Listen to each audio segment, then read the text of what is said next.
Seperti yang kita saksikan di media sosial bahwa penceramah Gus Miftah sudah menyatakan meminta maaf atas ceramah beliau yang diduga menghina seorang pedagang es teh. Bahkan setelah beliau mendapatkan komentar reaksi yang beragam, beliau juga mendatangi langsung ke pedagang es teh tersebut. Bahkan beliau juga sudah mengumrohkan keluarga pedagang es teh itu. Nah, tidak sampai di situ. Beliau juga, Gus Miftah, telah menyatakan mengundurkan diri dari kabinet Prabowo agar masalah ini selesai. Kemudian pertanyaannya adalah siapakah sosok yang pertama kali menyebarkan video Gus Miftah ketika ada momen perkataan yang dianggap menghina. Nah, ternyata di berita juga menyebar bahwa di antara yang menyebarkan itu ada salah satu sosok yang diduga pertama menyebarkan video tersebut, yaitu selebgram Clara Sinta. Saya tidak membahas tentang pro dan kontranya, namun saya akan menyajikan sisi lain dari sosok Clara Sinta. Siapakah dia? Ternyata dia adalah seorang mu'alaf yang seharusnya harus belajar lebih dahulu untuk dirinya, memperbaiki dirinya, membersihkan dirinya, bukan melihat ke sisi negatif dari seseorang yang siapapun. Ini yang seharusnya sebagai seorang mu'alaf, ini yang harus PR yang utama. Untuk itu kita lihat sosok daripada Clara Sinta di dalam suatu podcast dengan Ashanty. Yuk kita lihat sama-sama.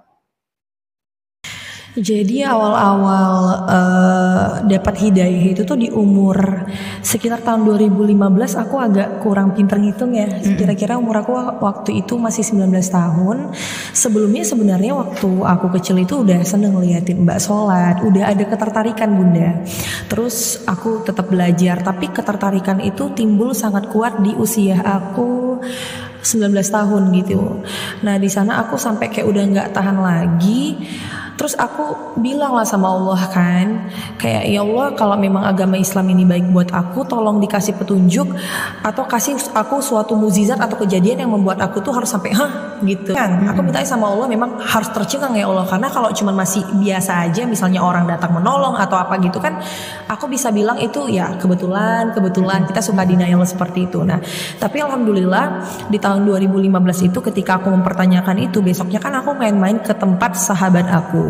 Sahabat aku itu alhamdulillah keluarganya itu muslim yang baik, maksudnya benar-benar kayak tertutup banget gitu auratnya, semua pakai pakai baju syar'i. Dan aku coba-coba dong, boleh nggak pinjam baju syar'inya, mau foto-foto.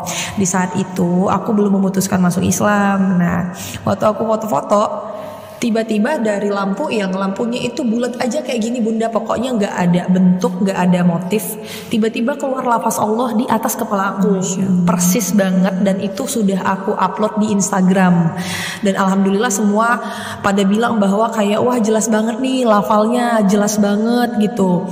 Pada saat itu aku langsung kayak merinding lah gitu semuanya. Terus waktu aku maghrib pulang, rumahnya kan dekat masjid, pada saat azan berkumandang kayak panggilan itu merasuk ke dalam jiwa, ke dalam hati, kayak nyaman banget ya, kayak menangis gitu. Padahal aku tuh belum login lah ibaratnya. Jadi aku tuh kan nggak dikasih sama orang tua nih keluar rumah. Jadi kan aku kan bener-bener di rumah aja terus. Aku bergantung banget hidupku sama orang tua. Aku pikir gini, ya kalau aku login, aku mau tinggal di mana nanti diusir lagi gitu. Sementara tempat aku saat itu satu-satunya bergantung hanya orang tua, nggak punya pendapatan, belum kerja, masih mahasiswa. Aku mainlah aplikasi-aplikasi dating kayak gitu bunda. Aku ngebet lah cari-cari cowok gitu. Sekalian dalam hati gini, biar numpang tinggal bunda. Kan? Tapi numpang tinggal halal, numpang hidup. Jadi biar aku sekalian bisa login, tapi ibarat kata ya ada yang menanggung jawab, ada yang mengarahkan, dan ada tempat tinggal dan bisa makan. Gitu yang akhirnya ketemu match. Kebetulan aku lagi ada acara ke Jakarta waktu itu kan, aku di Medan, dan di situ ketemu gitu. Dan kan banyak nih bunda yang bilang kok si Clara ini pindah karena menikah. Enggak sama sekali. Kalau bisa aku bilang, menikah itu adalah salah satu sarana atau tempat aku supaya aku dapat tempat tinggal sebenarnya. Tapi ketertarikan itu udah ada jauh sebelum aku. Alhamdulillah langsung cocok pada saat waktu itu pernah ngajak mantan calon suami waktu itu ke rumah orang tua, ya pasti nggak setuju ya. Tapi aku belum ngomongin kalau agamanya Islam, tapi nggak terlalu setuju lah intinya. Aku bilangnya sama mama, maaf ya, Pak. Bukan nggak pengen berbakti, tapi pada saat itu tuh aku ngomongnya sama orang tua itu aku nikahnya di Singapura, padahal aku nikahnya di masjid di daerah sini. Kan nggak datang orang tua tuh bunda pada saat itu, nggak dirayakan, dan kita nikahnya di masjid aja. Wah, mana ya bunda? Pokoknya banyak keajaiban, kemudahan, kebahagiaan yang pada saat itu tuh aku dapatkan. Nggak tahu ya, masuk Islam itu, wah. Nggak bisa diungkapin pakai kata-kata bunda gitu. Sangat perasaannya sampai hari ini ya. Bahagia, seneng, bisa wafat dengan tenang gitu. Kan aku sampai bilang nih sama teman-teman aku nih. Aku bilang sama teman-teman aku, kan aku punya banyak teman kajian, punya banyak teman-teman sahabat dekat. Nanti aku bilang gitu, kalau misalnya Amira wafat, maaf ya bunda, aku sekarang dipanggilnya Amira sama teman-teman. Amira kajian, soalnya kan Ustadz Adi kemarin baru kasih nama Amira. Gitu. Jadi panggil diri sendiri suka Amira. Nah, Amira bilang sama teman-teman, nanti kalau misalnya Amira wafat, nanti bilangnya setelah innalillahi wa innalillahi rojiun, tolong ucapkan alhamdulillah. Baru boleh nanti nangis setelah itu, karena berbanggalah dan berbangga dan lega, soalnya alhamdulillah Amira sudah bisa meninggal dalam keadaan Islam gitu. Jadi itu bunda, ada ketenangan gitu. Jadi kalau misalnya aku nggak tahu bunda ya, dosa aku tuh banyak banget. Mungkin setiap hari atau setiap detik aku buat dosa, tapi alhamdulillah dengan memeluk agama Islam ini, insya Allah aku bisa tenang gitu. Itu yang aku bilang. Enggak bunda, pada saat sepulang umroh, nggak bisa berkata-kata, seneng, happy, amazed lah. Maksudnya selama ini, wah gue selama ini sholat tuh menghadap kiblat nih, sekarang kiblatnya depan mata gitu. Di senternya ternyata pantesan katanya doa-doa itu mustajab di sana. Salah satu logika yang aku ambil adalah ya pantas kenapa mustajab, ya semua kita bilang amin, menyatakan amin pada satu kiblat gitu loh. Jadi kayak wah lah gimana ya bunda. Jadi sepulang umroh gimana? Nah sepulang umroh, waktu di pesawat, waktu umroh itu kan aku kan pakai hijab tuh pertama kali waktu di umroh itu dalam jangka waktu berhari-hari yang panjang gitu bunda ya. Terus kayak aduh gatel-gatel gitu rambut bunda, gatel-gatel. Terus aku udah rencanain sama teman-temanku, yuk nanti habis pulang umroh kita party gitu aku bilang. Padahal udah punya niat tuh mau party udah ya. Udah mau niat nih, gua udah gerah nih pakai hijab nih, karena gatel bunda. Bukan nggak suka, aku mau banget pakai hijab karena belum mampu Betul, karena betul. kulit kepala tuh gatel apa gitu, belum bisa lah, dan belum menemukan ciput yang nyaman lah atau hijab yang nyaman, belum nemu. Ya gua nggak tahan nih gitu. Gua udah merencanakan nanti gue buka sampai nanti kita ke gitulah, apa tuh namanya tuh sortir. Terus udah mau ke situ malam-malam, pas nyampe aku udah berencana buka hijab, kok keluar kayaknya nggak mampu melangkah bunda, nggak pakai hijab. Itu aku udah kebuka gitu, tapi nggak mampu melangkah kayaknya aku nggak pakai hijab. Akhirnya setelah pulang masih aku tutup pakai hijab. Udah, terus besokannya ada yang ngajak jalan, sengaja aku mikir kayak gini, kok hati aku tuh udah nyaman ya pakai hijab ya sebenarnya gitu. Tapi aku males nanti panas panas ayam nih di awal doang pengennya, nanti buka, setelah itu buka nggak istiqomah. Nah aku terpaksa buka padahal hati itu udah malu banget, kulit aku kelihatan aku malu banget, kayak udah ada rasa malu sebenarnya gitu. Tapi aku mencoba untuk tetap keluar pada saat itu di daerah Senayan, nongkrong sama teman-teman aku pakai tank top tali 1. Sebelumnya aku nggak over terlalu terbuka, tapi ini kan ada shawl gitu, aku tutupin shawl gitu, stylish lah. Setelah itu kayaknya aku udah nggak mampu lagi nih, udah kayak malu banget gitu. Aku tahanin, sebenarnya aku terpaksa buka bunda, karena takut ya, aku bilang nanti aku ternyata nggak kuat berhijab gitu. Setelah itu udah aku pulang, aku malu. Terus besoknya aku paksain lagi, hari terakhir itu bunda, aku pergi ke daerah Bandung. Terus aku pergi sama teman aku. Di situ aku nyampe hotel masih nggak buka, masih buka hijab. Pas udah nyampe di hotel, mau keluar lagi, aku pergi sama teman aku yang pakai hijab. Bukan karena dia ya bunda risih, tapi kok kayak udah malu di kaki dilihat. Akhirnya aku mampir ke butik. Terus disitulah pertama kalinya aku kayak ganti baju aku, langsung aku bungkus ke plastik, aku beli baju sama beli hijab. Sampai saat itu aku alhamdulillah sampai sekarang nggak pernah lepas gitu, karena udah malu aja gitu bunda. Alhamdulillah nggak ada sama sekali sampai hari ini. Cuman ada lah pasti terbesit rasa, bukan pengen buka ya, tapi rasa insecure, kayak gue udah nggak secantik dipikirin yang dilihat orang lagi gitu. Tapi balik lagi, pasti kan kita mikirnya kan kalau pengen terlihat cantik itu konotasinya apa sih? Ke cowok pasti kan wah, nanti kalau misalnya aku udah pakai hijab nggak ada lagi nih cowok-cowok yang naksir aku atau mencoba untuk nge-reach aku. Tapi balik lagi aku pikirkan adalah di sini market aku kan cari cowok yang ya jujur aja aku pengen cowok soleh gitu. Market aku cari cowok soleh, ya pasti mereka insya Allah juga melihatnya seperti yang kayak aku ini, bukan yang kalau misalnya tidak berhijab nggak soleh, bukan, semuanya baik. Tapi market aku yang bener-bener gitu loh bunda, yang masuknya memang bener-bener. Iya bunda, dulu tuh waktu Amira sering main ke malam-malam gitu ya sama temen gitu, badan tuh bawaannya happy, raga itu bawaannya happy, tapi hati tuh kosong, pulang tuh kosong, tetap kosong. Tapi di sini sekarang meskipun malam udah nggak pernah keluar lagi, terus kayak temen pun monoton ya, bener-bener yang kayak kita tuh alhamdulillah kan ada perkumpulan ngaji juga, ngaji, kajian gitu-gitu, monoton banget. Tapi alhamdulillah kemonotonan itu membuat aku happy, bahagia. Aku ngerasa penuh gitu, full, nggak kosong gitu hatinya. Meskipun aku udah nggak punya pacar, nggak punya siapa-siapa lagi gitu, nggak ada yang chatting, flirting. Apalagi kan sekarang Amira kan udah berhijab nih bunda, jadi cowok-cowok itu udah agak lebih ngefilter kalau bicara sama Amira, udah nggak segampang.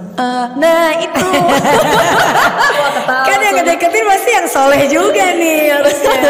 Aduh, nah sekarang ngedeketinnya udah nggak berani ngechat bunda, jadi lebih kayak menawarkan langsung to the point, bilang mau saya kirim nggak CV-nya, soalnya mau taruh. Kira juga baru tahu deh. Jadi udah nggak yang kayak hai, lebih kayak mungkin memang aku juga udah memutuskan untuk insya Allah, ya namanya juga manusia bisa berubah suatu saat. Setelah mungkin podcast ini tayang, oh aku nggak konsisten, ya berarti mungkin aku masih manusia biasa. Tapi aku memutuskan untuk sekarang untuk nggak pacaran dulu gitu. Nah jadi cowok-cowok itu pada ngirim CV gitu bunda, CV jadi ada nama, terus ada bahkan dia juga nama biodata biasa lah ya. Aku jabarin yang plus-plusnya aja ya, kayak misalnya pekerjaan, pendapatannya per bulan, mampu mensupport aku berapa per bulan, berapa. Jadi langsung disatuin pendapatannya berapa per bulan, tanggungan utangnya apa saja, dan kenapa utang itu juga dia misalnya contoh nih, gue punya utang misalnya 800 juta tapi KPR, gunanya buat apa utang ini? Misalnya untuk ya kan melunasi rumah gitu. Jadi ada alasannya, reasonnya. Nah penyakit misalnya ya apa, terus kebiasaannya, hobinya, sampai majelis apa saja yang dia kunjungi. Kelebihan dan kekurangannya ada beberapa, cuman mereka nggak terlalu spesifik, lebih kayak ke teknis aja sih gitu bunda. Belum sebenarnya bunda. Jadi ada beberapa yang kadang pendapatannya udah cocok tapi ada di bagian lain yang kurang gitu, atau mungkin karena aku masih ada suka sama satu orang gitu, jadi kayaknya CV yang lain mental gitu. Ada bunda ya dalam hati aja. Dikenal nggak orangnya? Enggak orang biasa masih suka bunda, soalnya kan Amira itu jarang bisa suka sama orang. Terus jangan ya. Terus ya orang. Udahlah dia juga rajin. Apa dia nonton YouTube Bunda nanti ya? Jadi orangnya sederhana banget.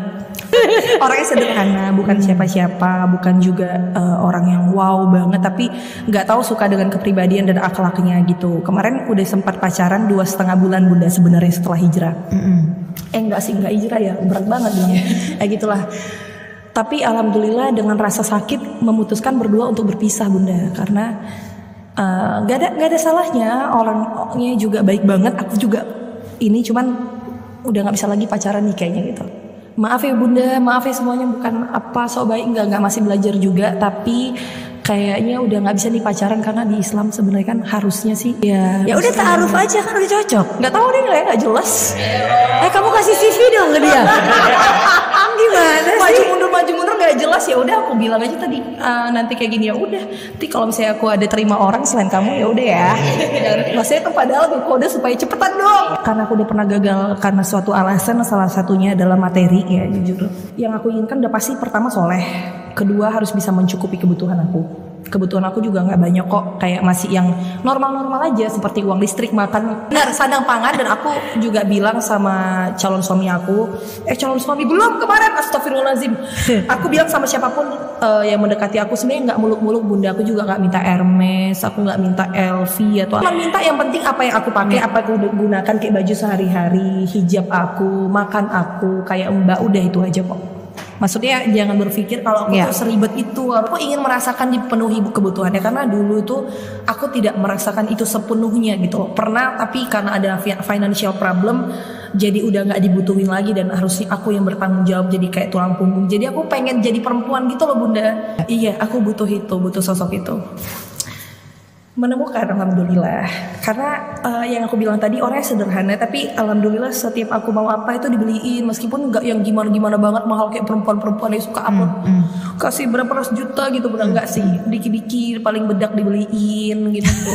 Skincare lah, skincare ya? Iya dong, kita kan harus mensyukuri apapun yang, tapi kan tuh bedaknya Chanel juga.